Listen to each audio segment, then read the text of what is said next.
ठीक हो ना। तो लास्ट में हमने पढ़ लिया था यहां तक। दिख रहा है सभी को? दिख रहा है सभी को बेटा? यहाँ से आपको मैंने कहा था फैराडे देखने हैं। फटाफट से थोड़ा सा स्पीड पढ़ेंगे। फैराडेज लॉ देखना है। फैराडे फर्स्ट लॉ क्या है? When the flux link with the coil or circuit change and EMF is induced in it whenever the magnetic flux is cut by the conductor and EMF is induced in the conductor। मतलब क्या है? जब भी कोई conductor है, ठीक है, कोई भी वो कंडक्टर कैसा भी कंडक्टर हो, अगर इसके साथ कोई फ्लक्स लिंक हो रहा है, ठीक है, फ्लक्स लिंक हो रहा है और ये कैसा है? चेंजिंग फ्लक्स है। कैसा फ्लक्स है? ये चेंजिंग है अभी। तो फिर क्या होगा हमारा? इसमें ईएमएफ एक इंड्यूस्ड होगा, वोल्टेज इंड्यूस हो जाएगी इसके अक्रॉस, कंडक्टर के अक्रॉस। यही क्या बोलता है? फर्स्ट लो बोलता है। और सेकंड लो बोलता है कि ये कितनी ईएमएफ जनरेट होगी? ये EMF will be equal to N d by dt, where n is the number of turns। जैसे नंबर ऑफ टर्न्स ये दिखा रखे हैं, n is the number of turns और d phi by dt is change in magnetic flux। जो जितना flux change हुआ वो, और साथ में हम लगा देते हैं इसके आगे minus sign, minus N d phi by d t. तो क्वेश्चन आता है कि ये माइनस साइन क्या इंडिकेट कर रहा है? तो माइनस साइन इंडिकेट कर रहा है लेंज लॉ को, ठीक है, लेंज रूल को, कि भाई जो भी ईएमएफ इंड्यूस्ड होगी वो किसको करेगी? इसके कोज को अपोज करेगी, ठीक है। This only shows the Lenz law. तो हमने देख लिया कि ईएमएफ इंड्यूस्ड होगी वो होगी minus N d five by d t, और d five by d t क्या है? Change in flux. तो डायरेक्ट इस फॉर्मूले पे भी क्वेश्चंस पूछे जा सकते हैं किसी भी पेपर के एग्जाम के अंदर। ये कुछ न्यूमेरिकल्स हैं, आप अपने आप देख लोगे, ठीक है। यहाँ पे नेक्स्ट आता है टाइप्स ऑफ इंड्यूस्ड ईएमएफ। हमने कहा कि अगर ये फ्लक्स है, चेंज हो रहा है और कंडक्टर है यहाँ पर, तो इसके अक्रॉस एक वोल्टेज जनरेट हो जाती है। हमने ये बात पढ़ी अकॉर्डिंग टू फैराडे लॉ। अब देखो, हो सकता है ये फ्लक्स कांस्टेंट हो, तो अगर हमें इंड्यूस्ड करानी है ईएमएफ यहाँ पर, तो हमें क्या होगा? इस कंडक्टर को मूव करना पड़ेगा, क्योंकि मेन क्या चीज है? फ्लक्स, जो लिंकेज फ्लक्स है वो चेंज होना चाहिए। अगर फ्लक्स ही कांस्टेंट है तो हम क्या करें? इसको मूव करा लें, ठीक है, तो भी फ्लक्स चेंज हो जाएगा। और अगर ये कांस्टेंट है और ये चेंज हो रहा है तो भी ईएमएफ इंड्यूस्ड हो जाएगा। तो इस तरीके से हमारे पास two types of induced EMF आ जाती है। एक को बोलते हैं स्टैटिस्टिकल और एक को बोलते हैं डायनेमिक इंड्यूस्ड ईएमएफ। एक को बोलते हैं डायनेमिक इंड्यूस्ड ईएमएफ, एक को बोलते हैं स्टैटिस्टिकली इंड्यूस्ड ईएमएफ। जब कभी हमारा कंडक्टर स्टेशनरी है, मतलब ये कंडक्टर है, अगर ये कंडक्टर स्टेशनरी है और जो फ्लक्स है वो चेंज है, जो ये फ्लक्स आ रहा है ये चेंजिंग नेचर का, ठीक है, चेंजिंग नेचर का है, तो इसको बोल देंगे हम कौन सा? Statistically induced EMF. Statistically induced EMF है भाई। अब ये किस तरीके से हो सकता है? एग्जांपल देते हैं। जैसे कोई फ्लक्स, ये कॉइल दिखा रखी है, कॉइल के अंदर करंट है, ठीक है, और ये करंट कैसा है? चेंजिंग नेचर का, चेंजिंग नेचर का मतलब करंट टाइम, मतलब मान लो एसी करंट है। एसी करंट कैसा होता है? ऐसे चेंज हो रहा हर टाइम पे ना, इस तरीके का करंट है। तो इधर जो फ्लक्स बनेगा, फ्लक्स भी कैसा होगा? ये भी हमारा अल्टरनेटिंग फ्लक्स होगा, वो भी चेंज हो रहा है टाइम के साथ। तो इसके अक्रॉस एक वोल्टेज इंड्यूस हो जाएगी। ये किसका एग्जांपल है? स्टैटिस्टिकली इंड्यूस्ड ईएमएफ का। कि हमारा जो कंडक्टर है वो तो स्टेशनरी है, बट जो मैग्नेटिक फील्ड है वो कैसी हमारी चेंज हो रही है, और उसकी वजह से जो यहाँ पर वोल्टेज इंड्यूस्ड हुआ है वो क्या हमारा? Statically induced EMF. अब क्या होता है डायनेमिकली इंड्यूस्ड ईएमएफ? अगर हमारा फ्लक्स कांस्टेंट है, मान लो जैसे फ्लक्स कांस्टेंट है और हमारा कंडक्टर मूव कर रहा है, लाइक इन मोटर्स। मोटर्स में हमने देखा था यहाँ पे नॉर्थ पोल, अगर आगे भी देखेंगे, और साउथ पोल, यहाँ पर क्या है हमारा? फ्लक्स कांस्टेंट रहता है और जो बीच में कंडक्टर होता है वो मूव कराता है, कंडक्टर मूव कराते हैं। लाइक इन जनरेटर, जनरेटर में क्या होता है, वो मूव करता है, ठीक है, रोटर मूव करता है, रोटर के मूव करने की वजह से कंडक्टर भी मूव करते हैं। तो वहां पर जो वोल्टेज इंड्यूस्ड होती है वो कैसी है, डायनेमिकली इंड्यूस्ड ईएमएफ है। तो ये हो गया आपका statistically induced EMF and dynamically induced EMF. यहां से एक नया टर्म आता है सेल्फ इंडक्शन का। सेल्फ इंडक्शन का मैंने कहा ये वाला केस था कि अपने ही फ्लक्स की वजह से ईएमएफ इंड्यूस्ड होती है। दो तरीके की ईएमएफ आ जाती है यहाँ पर, एक सेल्फ इंडक्शन और एक होती है म्यूचुअल इंडक्शन। म्यूचुअल इंडक्शन, एक होती है सेल्फ इंडक्शन और एक होती है म्यूचुअल इंडक्शन। अब इसमें क्या है, देखिए जरा, इसमें कॉइल है, ठीक है, इसमें करंट फ्लो कर रहा है, ये भी कैसा चेंज इन नेचर का करंट है। तो यहां पर कोई ना कोई वोल्टेज इंड्यूस हो जाएगी, वो किसकी, खुद के फ्लक्स की वजह से, खुद के ही फ्लक्स की वजह से करंट होगा, यहाँ पे फ्लक्स इंड्यूस होगा, फ्लक्स खुद की कोयल से लिंक होगा, तो यहाँ पर एक वोल्टेज इंड्यूस हो जाएगी और वोल्टेज क्या होगी, ये directly proportional to d i by d t, change in current with time. ये वोल्टेज किसके इक्वल होगी, d i by d t. और अगर ये प्रोपोर्शनलिटी का साइन लगाएं तो यहां पर आ जाता है minus L d i by d t. Again minus indicate the Lenz law. तो यहां से हमने देखा कि एल क्या है, एल को बोल देते हैं सिंपल इंडक्टेंस और सेल्फ इंडक्टेंस। सेल्फ इंडक्टेंस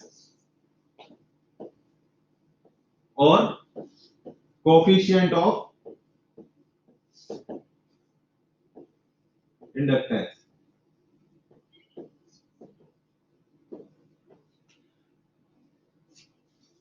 अब देखो, एक तो हमने देखा v equal to minus L d i by d t होगा, और हमने साथ ही साथ हमने एक चीज और देखी थी कि voltage is also minus N d five by d t according to Faraday law.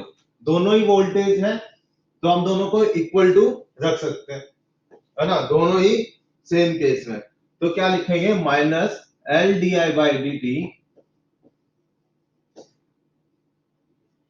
Equal to minus N d five by d T.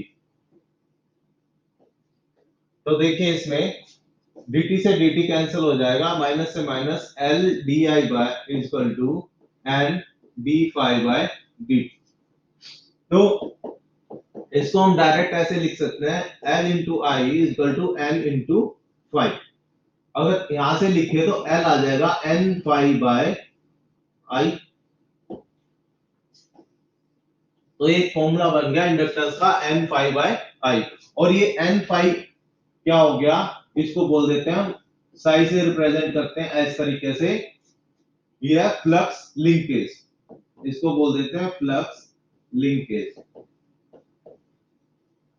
कि n टर्म्स पे कितना फ्लक्स लिंक हो रहा है।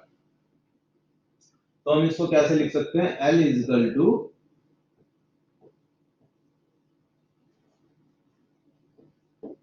Flux linkage divided by current.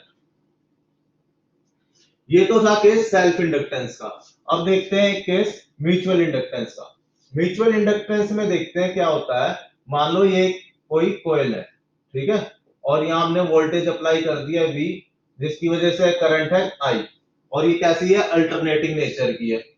अब इससे कोई flux होगा जनरेट किस तरीके का, वो भी अल्टरनेटिंग नेचर का होगा, ठीक है, यहाँ पर कोई फ्लक्स बनेगा इस कॉइल में, और ये फ्लक्स जरूरी नहीं है इससे, ये इससे भी लिंक करेगा, है ना, तो इससे भी लिंक करेगा यहाँ से। तो यहाँ पर क्या होगी, एक कोई ना कोई वोल्टेज इंड्यूस्ड हो जाएगी। तो उसमें देखेंगे क्या, मान लो ये कॉइल नंबर 1 है, ये करंट I1 है, ये इसके नंबर ऑफ टर्न्स N1, इसके नंबर ऑफ टर्न्स N2 ले लेते हैं, ठीक है, नंबर ऑफ टर्न्स N1 और N2 इस तरीके से ले लेते हैं, और ये कॉइल नंबर हमारी 2 हो गई।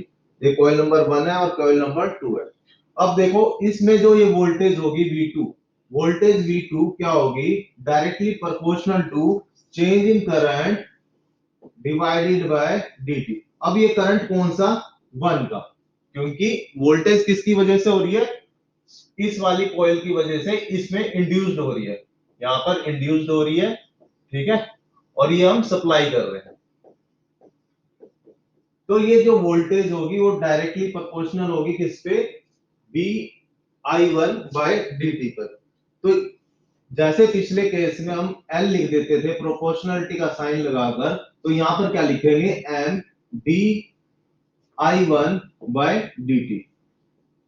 और एम क्या है, ये आपका mutual inductance, M is mutual inductance और कोफिशिएंट ऑफ म्यूचुअल इंडक्टेंस।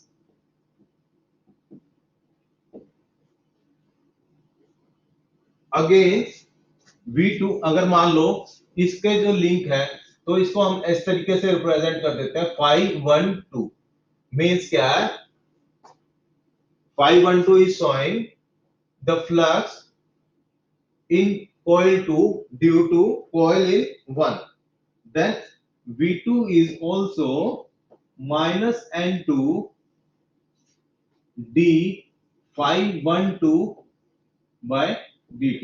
इस तरीके से लिख सकते हैं वोल्टेज का अकॉर्डिंग टू फैराडे लॉ। जैसे हमने लास्ट में देखा था, वोल्टेज हम कैसे लिख रहे थे, N1 d5 बाय dt, क्योंकि वहां पे एक ही कॉइल थी, यहाँ दो कॉइल है, तो हमने क्या किया, N2 नंबर ऑफ टर्म्स किसके आएंगे, इधर के, ठीक है, d512 बाय dt। अगर दोनों को हम इक्वल लिखें इसको, तो ये आएगा m di1 by dt equal to N2 d512 by dt। dt से dt कैंसिल हो जाएगा, तो आ जाएगा m di1 equal to N2 d512। तो इसको हम फिर लिख सकते हैं m i1 equal to n 512। तो m लिख सकते हैं यहां पर N2 512 डिवाइडेड बाय i1। तो ये हो जाएगा आपका म्यूचुअल इंडक्टेंस। अब यहां पर एक चीज और आती है, coefficient of coupling, coefficient of coupling. Next topic आता है कोफिशिएंट ऑफ कपलिंग का। अब देखो कोफिशिएंट ऑफ कपलिंग क्या होता है, अब जो फ्लक्स 1 में बना था, है ना, अगर जो फ्लक्स, जितना भी फ्लक्स 1 से बना था, जरूरी तो नहीं है सारा का सारा सेकंड से लिंक हो जाए, कुछ ऐसे भी जा सकता है, कुछ ऐसे भी जा सकता है।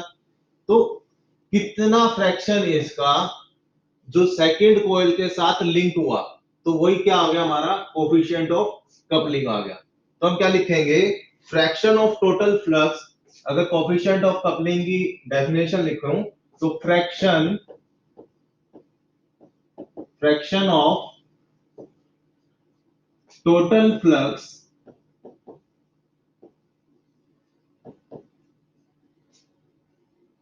which links with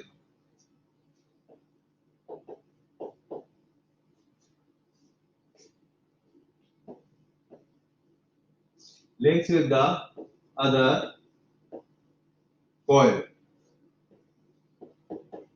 is called coefficient of coupling, is called coefficient of coupling represented by k। इसको किससे करते हैं, k से। एक चीज और लास्ट में बताना भूल गया था मैं, L की जो यूनिट होती है वो होती है हेनरी, इंडक्टेंस की क्या होती है, हेनरी, और M की भी जो यूनिट होती है वो भी हेनरी होती है। SI यूनिट क्या होती है, हेनरी, और M की भी SI यूनिट होती है Henry.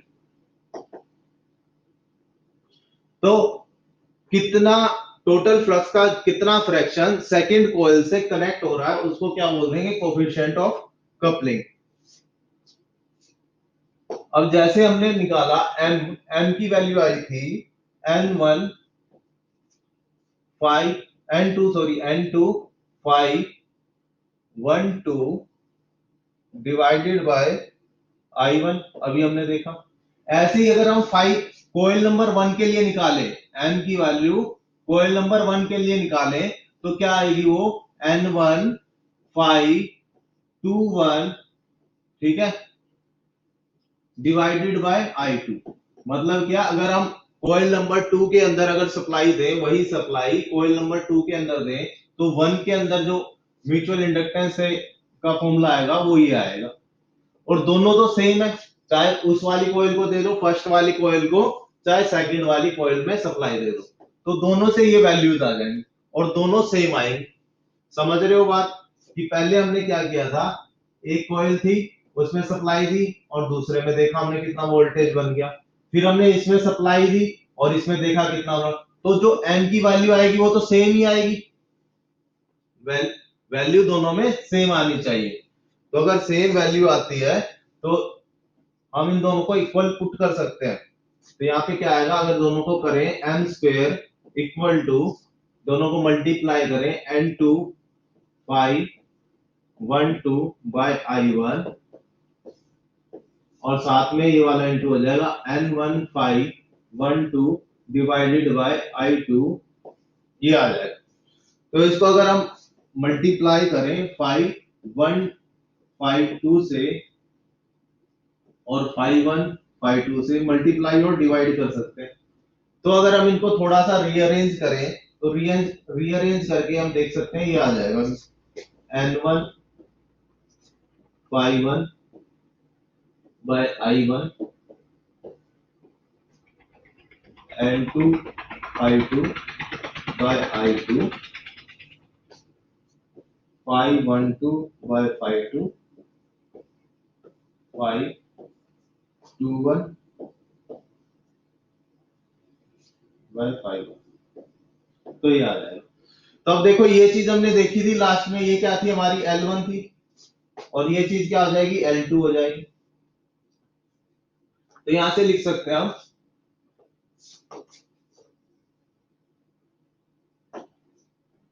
m square equal to, ये L1 है ये L2 है और इसको हमने लिख दिया k। ये क्या हो गया,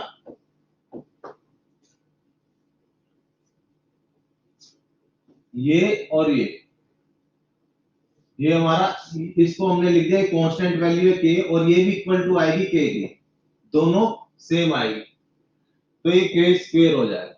तो n स्क्वेयर को लिख सकते, अगर हम अंडर रूट को ले जाए तो ये आ जाए k रूट L1 L2, जहां पर n क्या हमारा म्यूचुअल इंडक्टेंस, k है कोफिशिएंट ऑफ कपलिंग। तो ये फॉर्मूला आपको याद रखना, डायरेक्ट फॉर्मूला आएगा कि L1 L2 की वैल्यू दे रखी है आपको और m की वैल्यू दे रखी है coefficient of coupling, find out करो।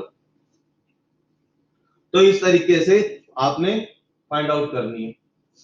यहां पे एक और कॉन्सेप्ट आता है, मान लो ये दो कॉइल है और एक ये कॉइल है, यहां पर डॉट दिखा दिया, यहां डॉट दिखा दिया, इसकी इंडक्टेंस है L1 और इसकी इंडक्टेंस है L2, और यहां से क्या है टोटल L निकाल दी, तो फाइंड टोटल इंडक्टेंस L। तो हम किस तरीके से फाइंड आउट करेंगे, तो मैंने बताया था कि पहले अगर टोटल इंडक्टेंस निकालनी है, सीरीज में है L1 प्लस L2 निकाल देंगे तो ये टोटल इंडक्टेंस हो जाएगी। बट जब कभी इस तरीके से दे रखा हो, कॉन्सेप्ट ऑफ म्यूचुअल इंडक्टेंस भी दे रखा हो, तो हम इस तरीके से नहीं करेंगे, तो एम भी साथ में आएगा। अब एम कैसे आएगा, देखो अगर यहाँ पर डॉट दिखा रखा होगा, जब भी कभी ऐसा दे रखा होगा तो डॉट दिखा रहा होगा, तो अगर ऐसे करंट देखें तो करंट दोनों में क्या हुआ, डॉट वाले साइड से एंटर कर रहा है, तो एल की वैल्यू क्या आएगी, L1 plus L2 plus M plus M. ये किस तरीके से आया देखेंगे, ये किस तरीके से आएगा, अगर L1 की मैं देखूं, L1 में इंडक्टेंस कितनी होगी, टोटल इंडक्टेंस L1 की बात करूं तो वो होगी L1। L1 की अगर टोटल देखूं, L1 टोटल, तो ये क्या होगी L1 plus due to mutual inductance plus, ऐसे ही L2 की टोटल देखूं, L2 इंडक्टेंस ऑफ L2, तो वो क्या होगी L2 प्लस M। ठीक है, तो इस तरीके से जब हम टोटल L निकालेंगे, वो ये आई L1 plus L2 plus twice of M। तो टोटल L टोटल आती है इस केस में L1 plus L2 plus twice of M। ये हमारा आंसर आ जाएगा टोटल इंडक्टेंस का, जब कॉन्सेप्ट ऑफ म्यूचुअल इंडक्टेंस हमें फाइंड आउट करना है। तो इसी तरीके से मान लीजिए अगर ये है केस, यहां पर डॉट है और एक यहां पर डॉट है और ऐसे करंट जा रहा है, तो हमने देखा कि ये एंटर कर रहा है डॉट से और ये क्या कर रहा है, एग्जिट कर रहा है डॉट से। ये एग्जिट डॉट से कर रहा है और ये एंटर कर रहा है डॉट से। तो ये इसमें जो म्यूचुअल फ्लक्स होगा वो क्या करेगा, एक दूसरे को कैंसल आउट करेगा। इस केस में म्यूचुअल इंडक्टेंस कैंसल आउट करेगा एक दूसरे को। तो इसमें अगर L1, ये अगर 1 कोयल है, ये 2 कोयल है, तो L1 टोटल देखूं तो L1 टोटल क्या होगा, L1 माइनस ऑफ M।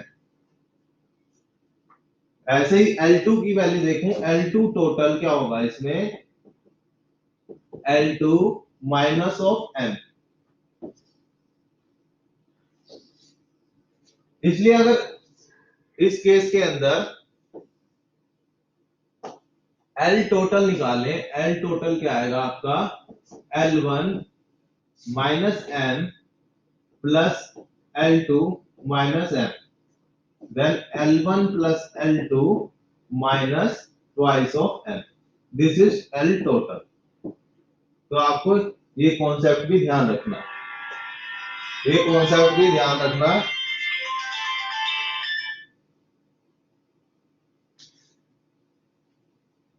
इसमें किस तरीके से होता, जब भी दो कॉइल सीरीज में दे रखी होंगी, तो हम अगर म्यूचुअल इंडक्टेंस का कॉन्सेप्ट भी दे रखा है तो किस तरीके से ऐड करना, ये था आपका self inductance and mutual inductance में इतना कुछ करना भाई। क्लियर है इतना सबको? हेलो, नेक्स्ट टॉपिक आता है, नेक्स्ट चैप्टर पे आ जाओ, ट्रांसफार्मर का। Very very important. इसके बाद था आपके सिलेबस में मोटर एंड जनरेटर, बट जब हम इंडक्टेंस से और ऑयल की बात कर रहे हैं तो पहले मैं ये टॉपिक करा रहा हूं ट्रांसफार्मर का, उसके बाद नेक्स्ट टॉपिक पे चलेंगे जो आपके सिलेबस के अकॉर्डिंग है। तो इसमें देखते हैं ट्रांसफार्मर के अंदर, ट्रांसफार्मर सबको पता है ट्रांसफार्मर क्या होता है भाई,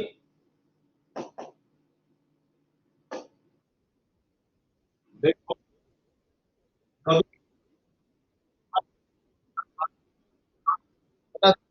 काम से सुनो, वोल्टेज को अप डाउन करता है, ठीक है बात, वो बात है। तो ट्रांसफार्मर की अगर डेफिनेशन बोलूं तो आप क्या बोलोगे, transformer is a static device.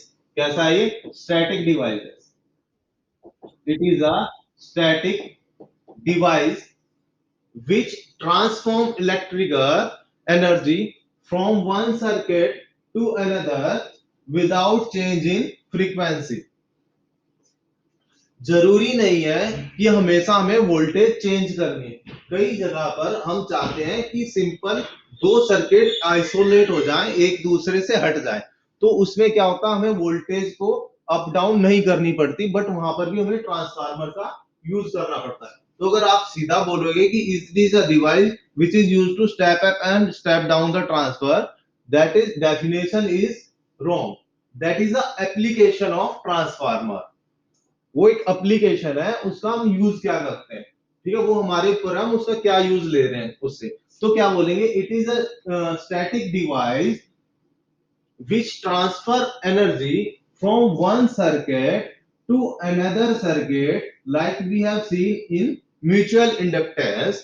अगर जो कोई पावर है यहां से अगर हमें यहां पर ट्रांसफर करनी है तो हम इसको किसको यूज करेंगे, ट्रांसफार्मर का यूज करेंगे, without change in frequency. Very very important, अगर ये लाइन नहीं लिखते हो तो क्या है, आपकी डेफिनेशन गलत है। Without change in frequency.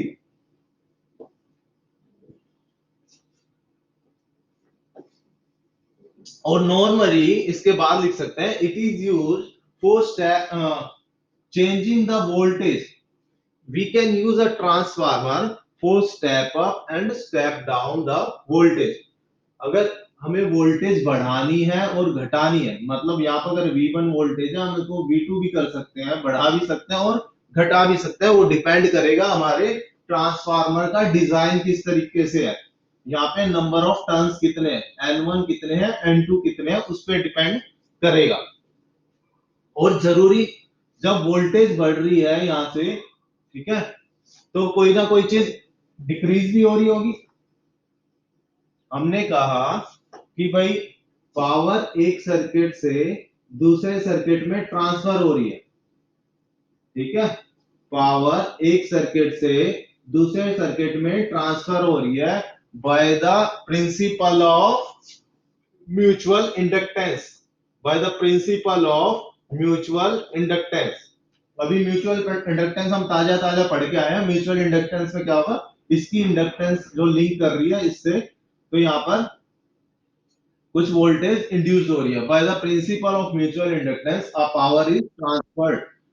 तो अब तो अगर पावर क्या होती है, पावर होती है हमारी V1 इंटू I1। कुछ यहाँ पर वोल्टेज होगी V1, कुछ करंट होगा I1, तो पावर होती है V1 I1। और यहाँ पर इसी तरीके से पावर होगी V2 I2, कुछ वोल्टेज होगी यहाँ पर और कुछ करंट होगा यहाँ पर भी। अगर सर्किट क्लोज है तो, अगर सर्किट ही ओपन है तो I2 हो जाएगा हमारा 0। तो इस तरीके से पावर ट्रांसफर हो रही है। अब वोल्टेज, अब जितनी पावर यहां पर है उतनी पावर तो यहां पर होगी, दोनों में पावर तो सेम होगी, ठीक है, जितनी पावर फर्स्ट सर्किट में है उतनी ही पावर सेकंड सर्किट में होगी। तो यहां से हम लिख सकते हैं V1 I1 equal to V2 I2, V1 I1 equal to V2 I2।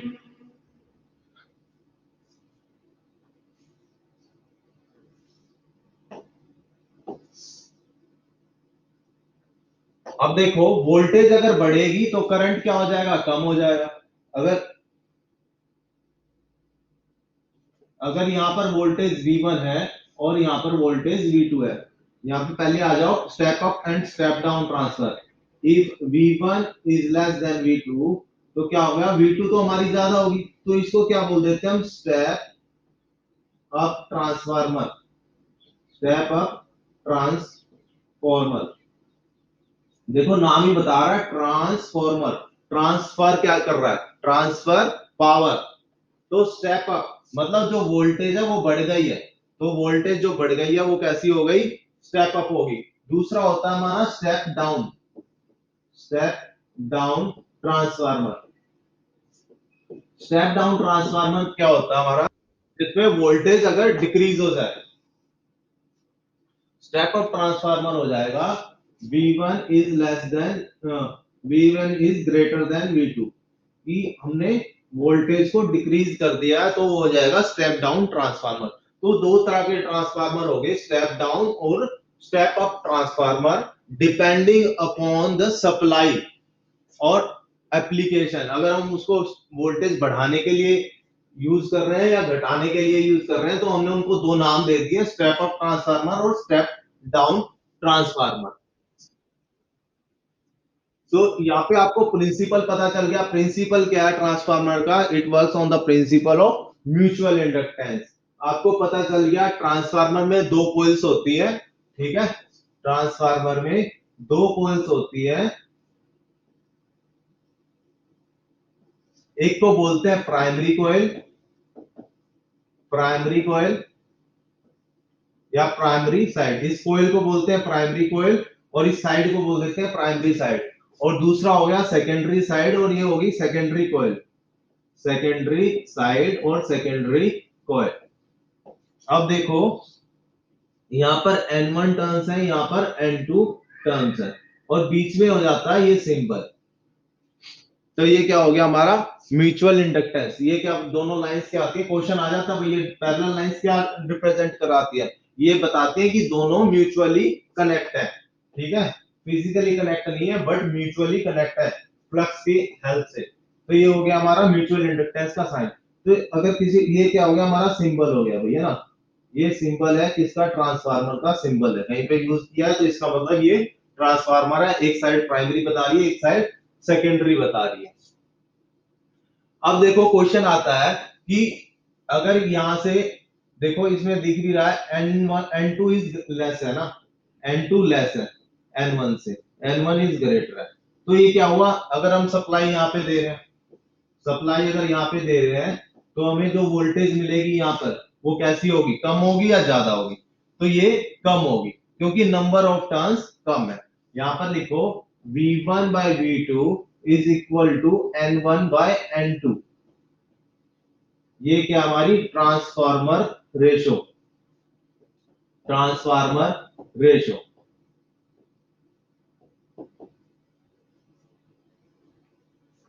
मतलब कि voltage V2 is directly proportional to N2 और V1 is directly proportional to N1।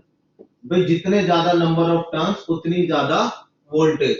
अगर यहाँ पे नंबर ऑफ टर्न्स कम है तो मतलब ये कैसा हो गया, स्टेप डाउन वोल्टेज ट्रांसफार्मर है। अगर हमें वोल्टेज बढ़ानी होगी तो ज्यादा नंबर ऑफ टर्न्स लगाने होंगे, है ना। जितनी ज्यादा वोल्टेज चाहिए उतने ही ज्यादा यहाँ पे नंबर ऑफ टर्न्स बढ़ाने पड़ेंगे, उतनी ज्यादा वोल्टेज मिलती जाएगी। तो यहां से एक रिलेशन निकल के आता है V1 by V2 is equal to N1 by N2। और हमने साथ ही साथ देखा है या इस वाले फॉर्मूले से V1 by V2 equal to I2 by I1। तो इसी को हम क्या लिख सकते हैं, इस फॉर्मूले में अगर पुट करें तो हम लिख सकते हैं कि भाई V1 by V2 equal to N1 by N2 equal to I2 by I1। Very very important.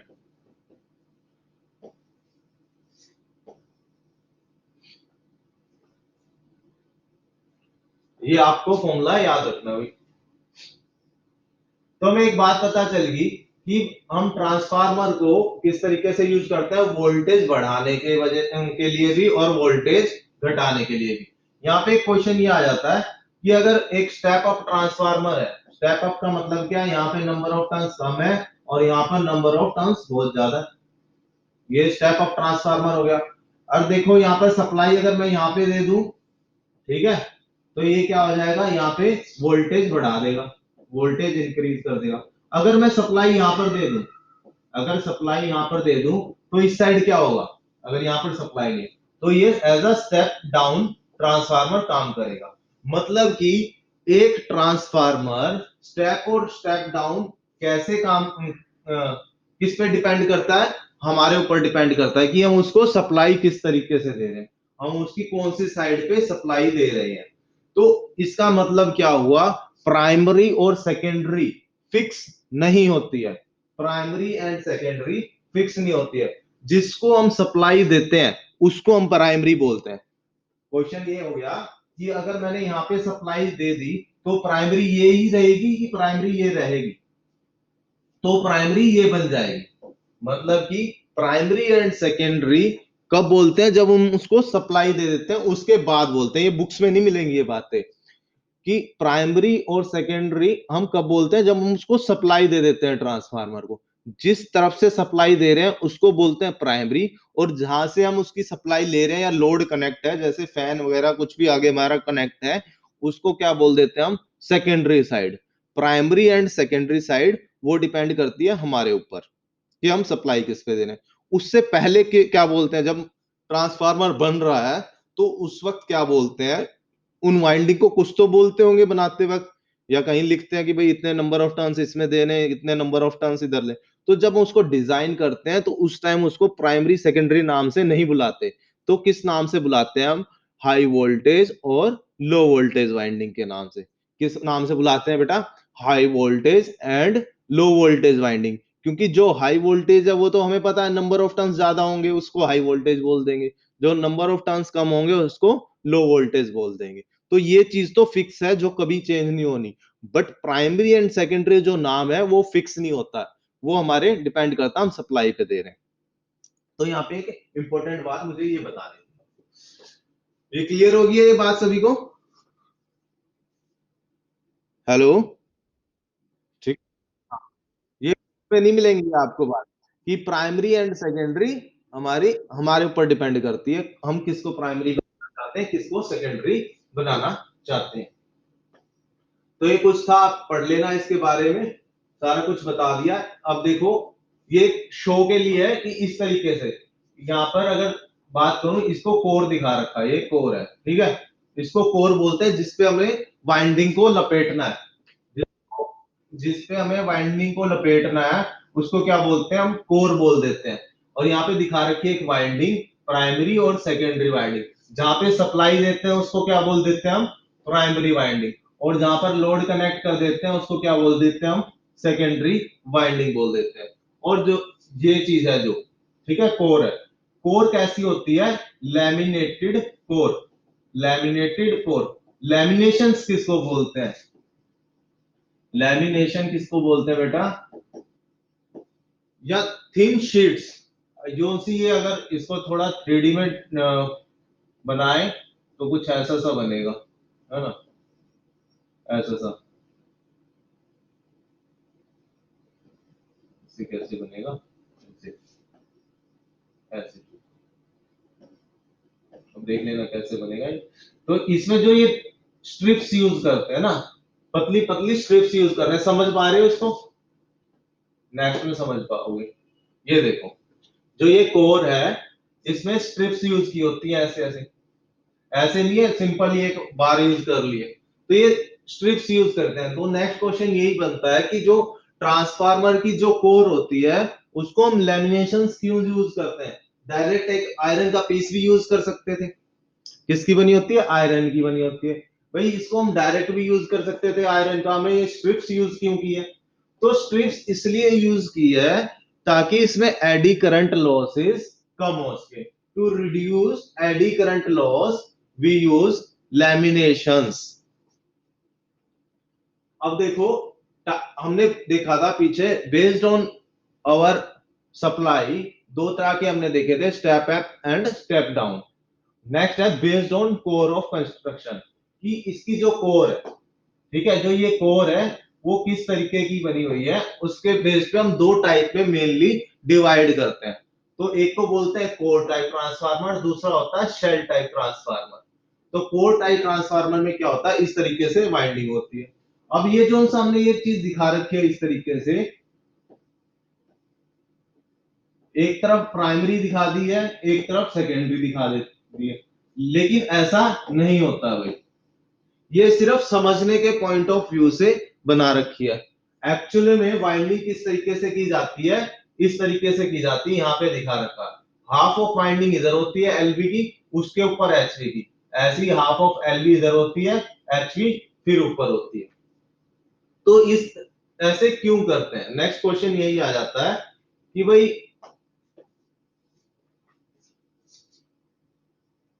इस तरीके से क्यों की जाती है वाइंडिंग,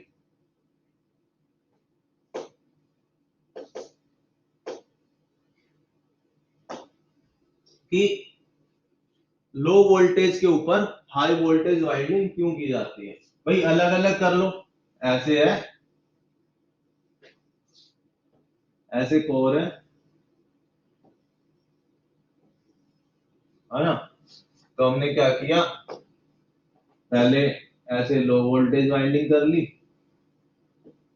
इसके ऊपर हाई वोल्टेज वाइंडिंग कर रहे, ये लो वोल्टेज वाइंडिंग हो गई, ऐसे इधर हाफ, जितने नंबर ऑफ टर्न्स है उसके हाफ इधर कर दिए, इसके ऊपर यहाँ पे हाई वोल्टेज कर दिया, इसके ऊपर इसी तरीके से यहाँ पर हाई वोल्टेज होगी, इसी तरीके से यहाँ पर होगी, ये हाई वोल्टेज होगी, इसके नीचे लो वोल्टेज होगी।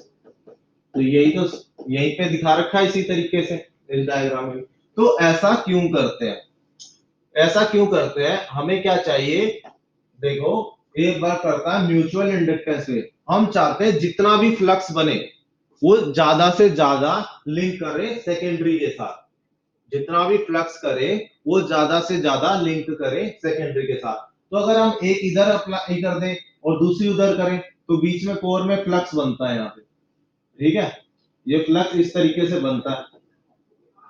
तो कुछ ना कुछ फ्लक्स क्या होता है, सारा का सारा फ्लक्स इसके साथ लिंक नहीं करता है, कुछ ना कुछ क्या करेगा, बाहर चला जाए कोर से, थोड़ा सा प्योर पूरे का पूरा तो कोर में रहता नहीं है, थोड़ा सा आउट हो जाता है। तो हम चाहते हैं कि मैक्सिमम फ्लक्स लिंक करें, तो हमने क्या किया, दोनों को एक ही उस पे हाफ हाफ करके लपेट दिया। दूसरा भाई, हमने चाहते थे कि हाई वोल्ट लो वोल्टेज इधर हो जाए, हाई वोल्टेज इधर हो जाए बाहर की तरफ, ऐसा भी हो सकता था, ऐसे तो है ही, इधर हाई वोल्टेज हो जाए, इस तरीके से भी कर सकते, तो ऐसे भी नहीं किया।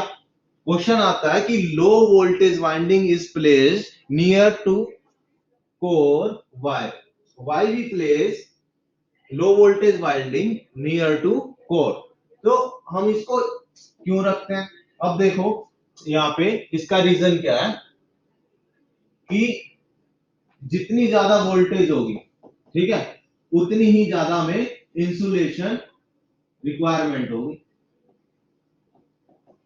इंसुलेशन भी उतनी ज्यादा, इंसुलेशन बीच में ऐसा नहीं है इसके ऊपर लपेट दिया, बीच में इंसुलेशन कुछ ना कुछ लगानी पड़ेगी।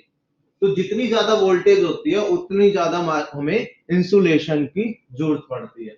अब देखो यहाँ पर अगर मुझे लो वोल्टेज को कोर के ऊपर लपेटना है तो बीच में कोई ना कोई इंसुलेशन लगानी पड़ेगी यहाँ पे, ताकि कोर पे टच ना हो, कोर पे टच हो गया तो क्या हो सकता है, फॉल्ट आ जाए, फॉल्ट आके कोर पे हो गया तो पूरे ट्रांसफार्मर में करंट आ जाए, ठीक है। तो यहाँ पे मुझे कुछ ना कुछ इंसुलेशन लगानी पड़ेगी बीच में, यहाँ पे जो बीच में कुछ ना कुछ इंसुलेशन लगानी पड़ेगी, यहाँ पर उसके ऊपर लगा रखा।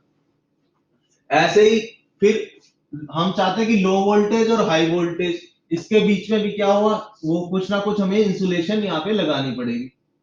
ऐसे ही हमें, तो यहाँ पे देखो एक इंसुलेशन यहाँ लगानी पड़ी और एक इंसुलेशन यहाँ लगानी पड़ी, ठीक है।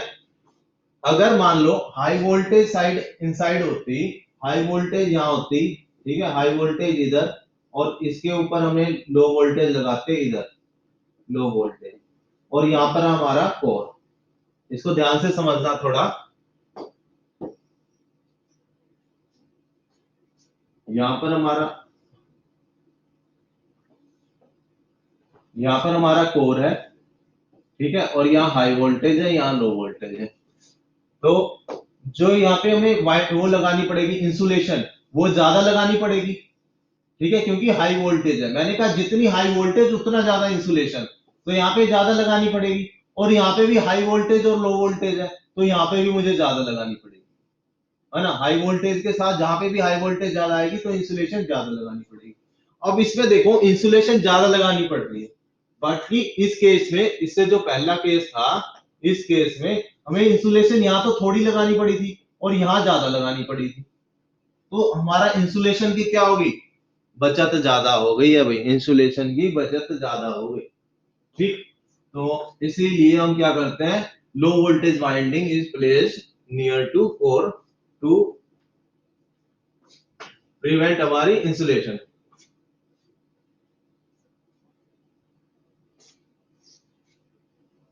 ठीक है भाई,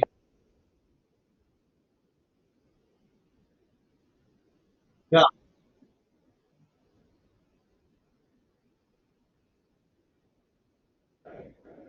क्या रीजन बेटा, अगर आपस में कनेक्ट हो जाएगी तो शॉर्ट सर्किट नहीं हो जाएगा, अगर दोनों वोल्टेज हाई वोल्टेज और लो वोल्टेज आपस में भिड़ जाएगी तो फर्क ही क्या हो गया फिर, दोनों भिड़ जाएंगे आपस में, शॉर्ट सर्किट हो, तो इंसुलेट तो करना पड़ेगा ना दोनों वाइंडिंग को, है ना।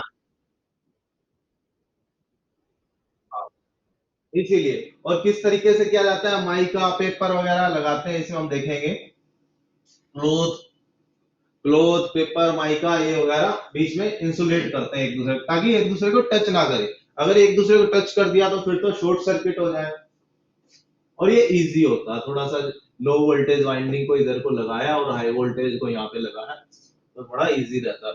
इस तरीके से करने से। तो ये था आपका कोर टाइप में। नेक्स्ट आता है सेल टाइप।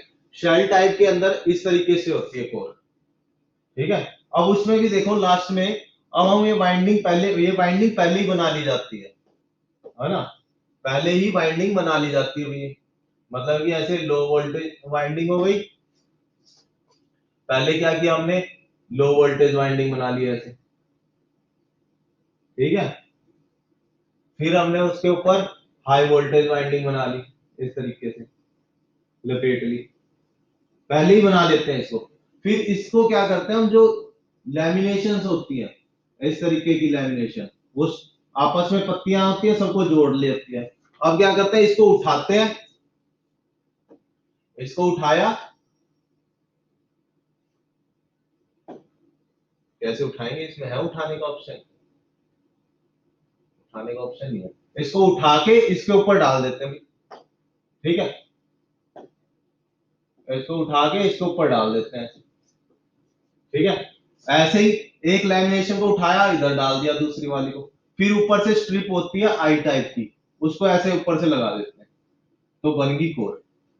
समझ रहे हो बात है। तो ये पहले ही बना ली जाती है ये, फिर बाद में इसको इसके ऊपर ट्रांसफर किया जाता है। ऐसा नहीं है इसी के ऊपर बैठ के ट्रांसफार्मर के ऊपर लपेट रहे हैं, ऐसा नहीं, पहले ही बना के फिर डालते हैं।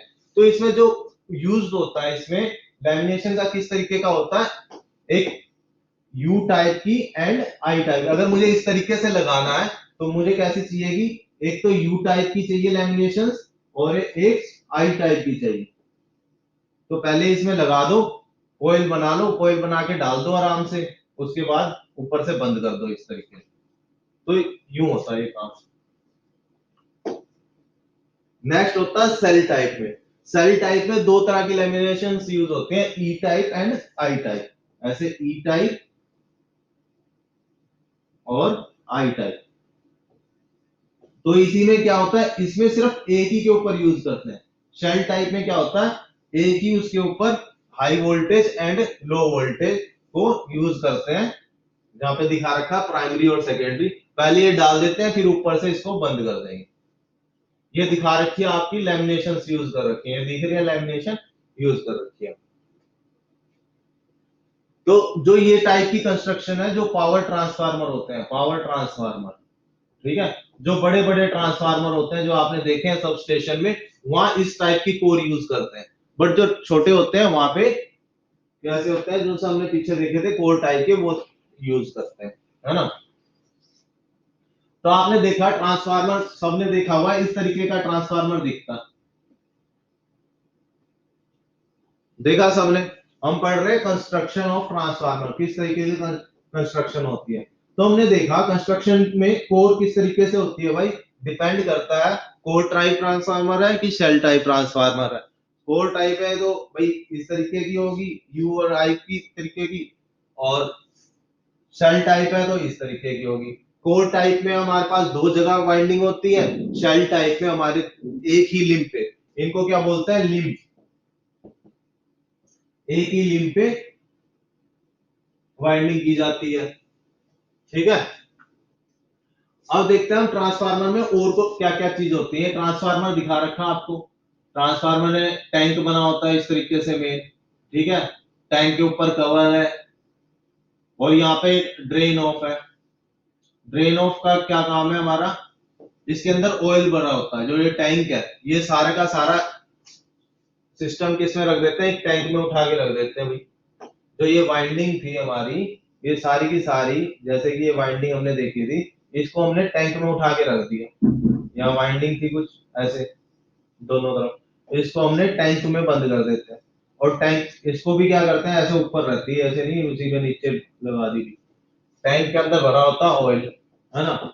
यहाँ पे अगर ये टैंक है, बाहर वाला ये टैंक है, अब इसको मतलब ना ये टैंक है भाई, टैंक का भारी हिस्सा है ना, इसके अंदर ऑयल भरा होता है, ये ट्रांसफार्मर ऑयल। अब ये ऑयल क्या करता है, ट्रांसफार्मर ऑयल का काम क्या है, कोई बच्चा बताएगा मुझे ट्रांसफार्मर ऑयल का क्या काम होता है। के अंदर भाई पावर चलेगी, करंट चलेगा तो यहाँ पे कौन से लॉस होंगे, आई स्क्वायर आर लॉस होंगे सर। ठीक है, एक ट्रांसफार्मर के अंदर कितने लॉस होते हैं, 3 तरह के लॉस होते हैं। और पहले तो लॉस कौन से होते हैं, पहले बेटा आई स्क्वायर आर लॉस होते हैं। दूसरे लॉस होते हैं बेटा eddy current loss. Eddy loss, eddy current मैंने बताया था, एडी करंट क्या होता है, फ्लक्स चेंज हो रहा है। ये आयरन की कोर बनी हुई है, मैंने कहा कोर कैसी है, आयरन की है। तो इसके अंदर आयरन की कोर बनी हुई है, तो कोर के अंदर क्या होंगे, कुछ ना कुछ करंट इंड्यूस हो जाएगा, और करंट इंड्यूस होके वो क्लोज पाथ बना लेता है इस तरीके से। तो यहाँ पे बी क्या होता है, आई स्क्वायर आर लॉस होने लग जाते हैं उसके अंदर। ठीक है, जो कोर है, कोर के अंदर लॉस हो जाते हैं, तो इसको बोल देते हैं एडी करंट लॉस। अब इसको रिड्यूस करने के लिए हमने क्या बनाया, यहाँ लैमिनेशन यूज कर दी। अब जब लैमिनेशन यूज कर लेंगे, वो भी कैसी है, इंसुलेटेड लैमिनेशन। उन लैमिनेशन को भी इंसुलेट किया हुआ है, कैसे, उनको पहले वार्निश करके और फिर उनको एक साथ जोड़ा जाता है। वार्निश करके फिर ये दोनों, ये सारी आपस में भी इंसुलेटेड होती है भाई। जो सी ये देख रहे हो ना यहाँ पे, ये यहाँ पर ये आपस में भी इंसुलेटेड है। तो इंसुलेटेड होने की वजह से क्या होगा, ये करंट जो ऐसे फ्लो करना था, तो उसमें भी इंसुलेशन होगी, तो ये करंट फ्लो नहीं कर पाएगा, या बहुत ही माइनर करंट फ्लो होगा। तो यहीं से क्वेश्चन आ जाता है कि हम ये लैमिनेशन क्यों यूज करते हैं, to reduce eddy current loss, to reduce eddy current loss. Third आ जाता है हिस्टैरिसीस लॉस। हिस्टैरिसीस लॉस, तो सर ये 3 तरह के लॉस होते हैं, I square R loss, eddy current loss और हिस्टैरिसीस लॉस। सबसे ज्यादा कौन से होते हैं, आई स्क्वायर आर लॉस होते हैं, उसके बाद एडी करंट, और सबसे कम होते हैं हिस्टैरिसीस लॉस।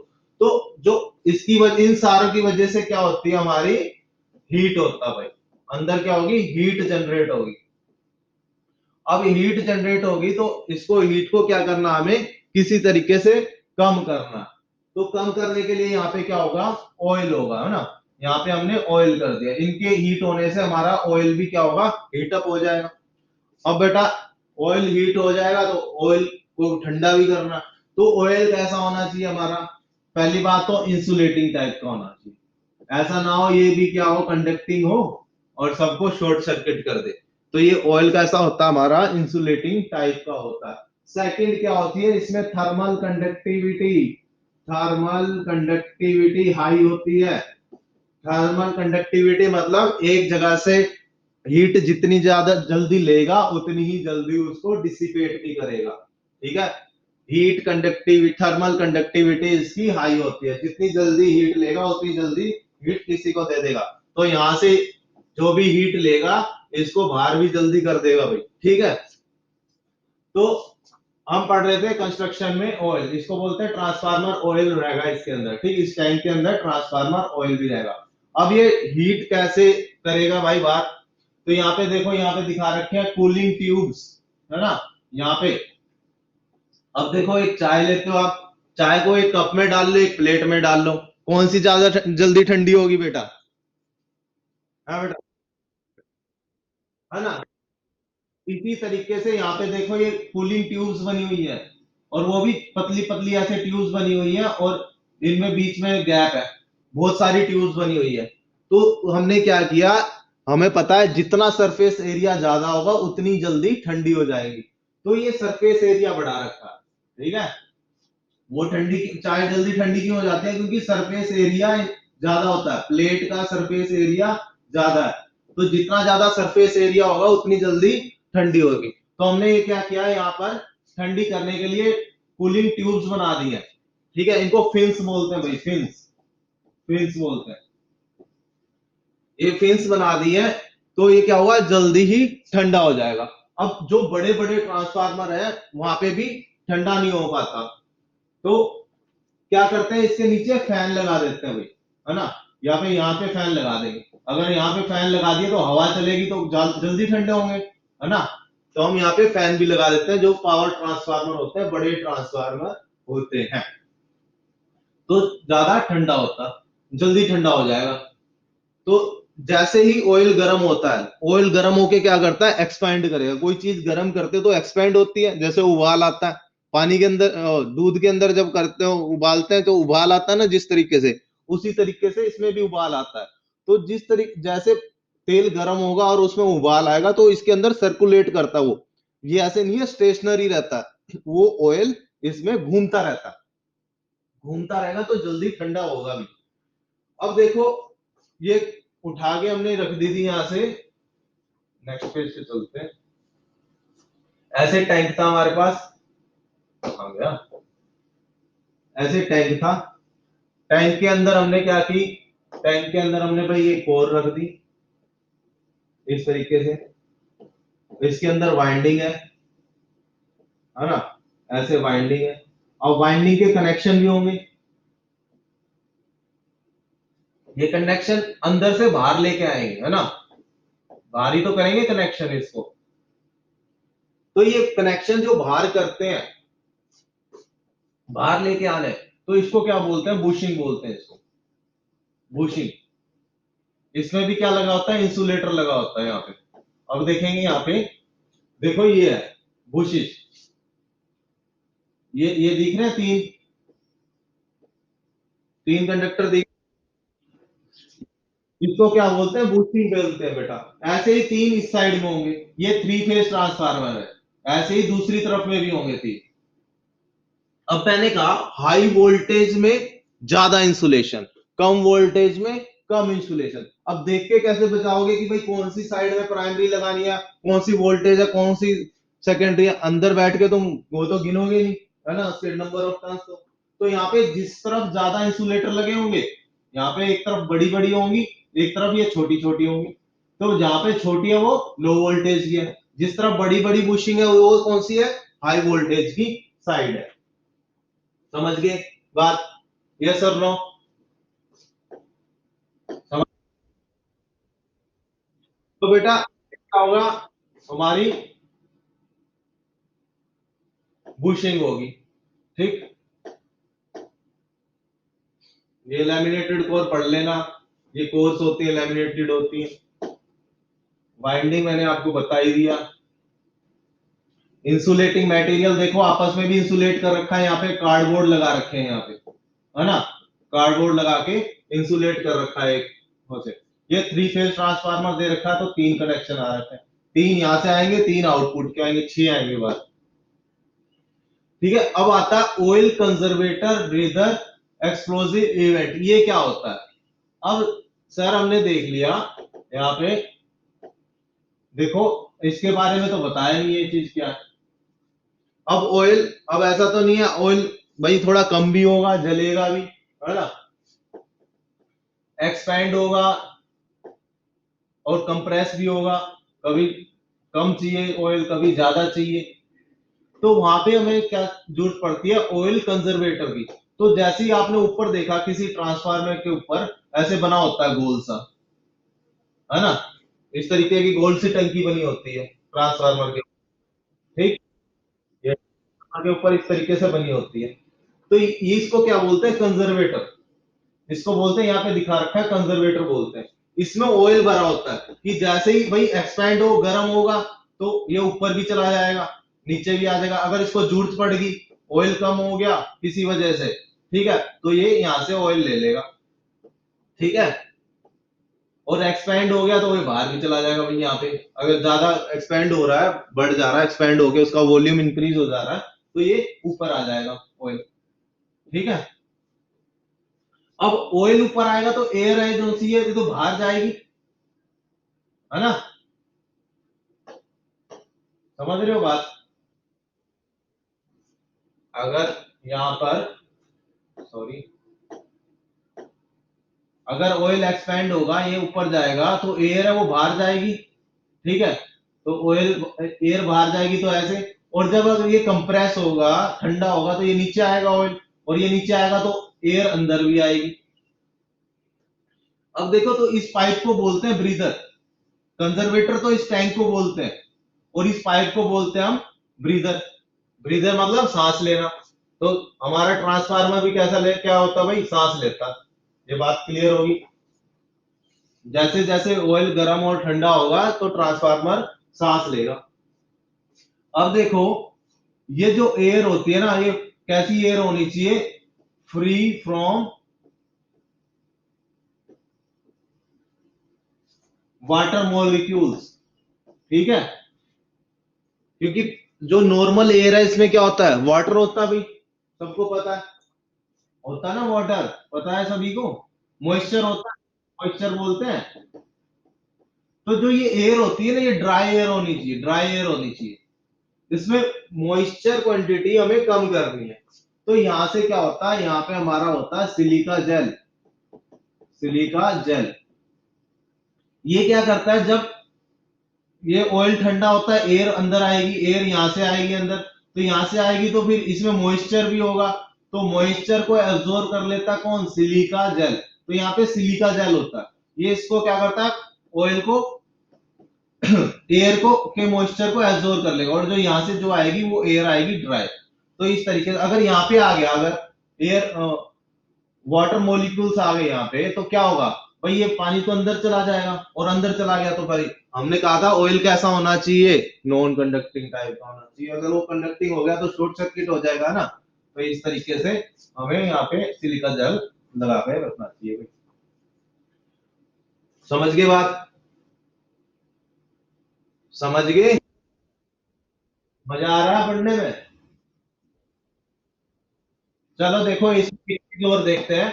यहाँ पे आप देख रहे हो बुचोल्स रिले, बुचोल्स रिले, ये रिले क्या करती है, वेरी वेरी इंपॉर्टेंट, हमेशा पूछा जाएगा, कहीं पे भी कंपटीशन में चले जाओगे, बुचोल्स रिले का काम क्या है, जब भी कभी हमारे ट्रांसफार्मर, हो सकता है भाई कोई ना कोई डिफेक्ट आ जाए, कोई डिफेक्ट आ जाए, स्पार्किंग हो जाए, डिफेक्ट आएगा तो क्या होगा, उसके अंदर स्पार्किंग होगी, है ना, कोई कनेक्शन लूज हो गया, या फिर हमने इतनी लैमिनेशन यूज कर रखी है, फिर भी हो सकता है आपस में टच हो जाए किसी तरीके से, कोई फॉल्ट आ जाए,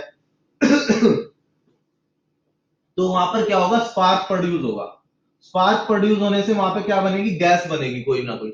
जब भी स्पार्क प्रोड्यूस होता है तो उसमें क्या बनती है, बबल बन जाते हैं, जिस तरीके से ना बबल बनते हैं।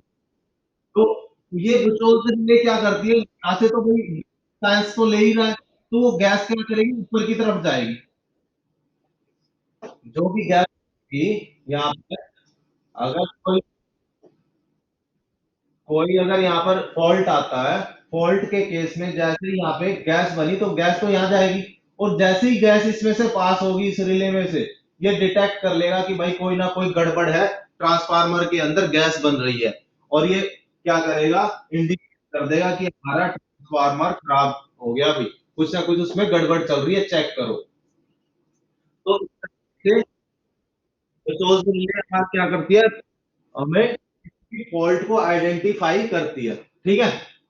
अब देखो ये सिलिका दिखा रखा है, ये ब्रीदर दिखा रखा है, मैंने आपको बताया था ये टैंक सा बना होता है, इसके बाद में ये क्या होता है, सिलिका जेल। क्वेश्चन आ जाता है कि सिलिका जेल किस तरीके का दिखता है पेपर में डायरेक्ट उठ के, तो मैंने इसलिए यहाँ पे फिगर लगाया यहाँ पे अलग से, तो इस तरीके का होता है बेटा ये। कौन बात कर रहा है बीच में, तो बेटा ये सिलिका जेल कैसा होता है दिखने में, देखो दिख रहा है सभी को, ब्लू कलर का, है ना, ब्लू कलर का सिलिका जेल होता है, क्वेश्चन एज इट इज उठ के आ जाता है पेपर में। ये आपको बुशिंग दिखा रखी है, एक कंजर्वेटर टैंक दिखा रखा है, और यहाँ से बीच में जो पाइप जा रही होगी इसमें, उसको बोल देंगे ब्रीदर है, और उसके ब्रीदर में ही लगा होता है हमारा सिलिका जेल। अब क्वेश्चन आ जाता है कि बुचोल से रिले कहाँ लगी होती है, तो आपको याद रखना है कि ब्रीद कंजर्वेटर और टैंक के बीच में हमारी कौन सी लगी होती है, बुचोल से रिले लगी होती है, पेपर में ये भी आ जाता है डायरेक्ट क्वेश्चन। अब देखो, एक होता है एक्सप्लोजिव इवेंट, अब एकदम से किसी वजह से ना हमारे यहाँ पे अंदर बहुत ही बड़ा फॉल्ट आ गया, अगर बहुत ही बड़ा फॉल्ट आ गया, तो डायरेक्ट ही ये क्या करता है, एयर ऑयल को बाहर फेंक देता एक्सप्लोजिव इवेंट से, या बहुत सारी गैस बन गई है अंदर, तो वहां से तो निकलेगी नहीं स्पीड में, तो ये दे रखा होता है इसमें से स्पीड में निकल जाती है एक्सप्लोजिव इवेंट से। और नीचे देखो आपको ये क्या दे रखे हैं, नीचे ये क्या दे रखे हैं आपको, टायर दे रखे हैं। ट्रांसफार्मर का जो वेट होता है वो बहुत ज्यादा होता है, तो इसको रोल करने के लिए यहाँ पे टायर भी लगे होते हैं, और कभी कभी क्या होता है, यहाँ पे हुक्स भी लगे होते हैं उठाने के लिए, है ना, अगर हमें ट्रांसफार्मर को उठा के रखना है तो वो इतना भारी होता है, कॉपर का वेट बहुत ज्यादा होता है, ठीक है, तो ये उठाना बड़ा अच्छा आसान नहीं है क्रेन से उठाना। तो क्रेन से उठाने के लिए यहाँ पे हुक्स भी लगे होते हैं। कई देखे हैं आपने ट्रांसफार्मर, यहाँ ऐसे रखे होते हैं ट्रांसफार्मर किसी चीज ऐसे, उसको बोलते हैं आउटडोर ट्रांसफार्मर में ना, एक तो होता है कुछ उसके ऊपर रखे होते हैं पुल्स के ऊपर, कुछ रखे होते हैं ऐसे माउंट किए होते हैं नीचे जमीन पे, जमीन के ऊपर ऐसे वो बना के बेस उसके ऊपर रखे होते हैं, देखे हैं आपने। अब यहाँ इस पे सारे पर पत्थर रखे होते हैं, यहाँ पत्थर लगे होते हैं सारे चारों तरफ, छोटे छोटे पत्थर होते हैं, देखे आप, छोटे छोटे पत्थर बिछा के रखते हैं। तो ये बताओ पत्थर क्यों बिछाते हैं वहां पे? बताओ, कुछ दिमाग लगाओ खुद से। ये भाई हम छोटे छोटे पत्थर होते हैं, स्टोन्स क्यों लगाते हैं वहां पे?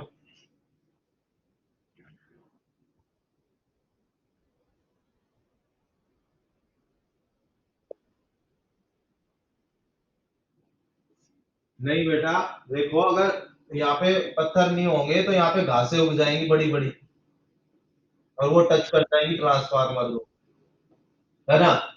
तो उसको प्रिवेंट करने के लिए हम क्या लगाते हैं उसमें, इधर पत्थर लगा के रखते हैं। ऐसी छोटी छोटी चीजें, बहुत सारी चीजें होती हैं उसमें ट्रांसफार्मर में करी होती है। जब प्रैक्टिकली काम करोगे तो आप देखोगे जो चीज आपने पढ़ाई नहीं जाती बट होती है वहां पे ना, वो इसीलिए होती है ताकि हमारे घास वास ना होगे, नहीं तो वो ट्रांसफार्मर में टच कर देगी और हो सकता है कोई ना कोई नुकसान कर दे। तो इस तरीके से होता है। आई थिंक सारे बता दिए, कुछ प्रेशर गेज होते हैं यहाँ पे, जो ऑयल का या ऑयल का कितना प्रेशर है और ऑयल कितना है टैंक के अंदर, इसके ऊपर भी होता है, वो बता देता है कि भाई हमारे कंजर्वेटर में कितना ऑयल बचा हुआ है। ठीक है, ये बिकॉज लीले ऐसी दिखती है देखने में, देख लो यहाँ से ऑयल जाता रहता है, जैसे कोई गैस आएगा तो इसलिए बता देगा भाई गैस है और आइडेंटिफाई कर देगा। तो क्वेश्चन आता है ये कौन से फॉल्ट बताती है? इंटरनल फॉल्ट्स बताती है भाई, ट्रांसफार्मर के अंदर जो फॉल्ट आया वो बताती है।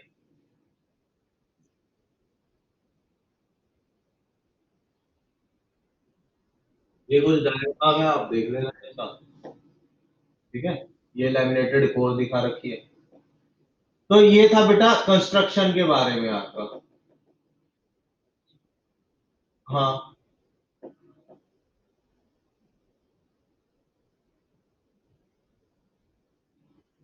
तो मेरा भी लेक्चर खत्म हो गया।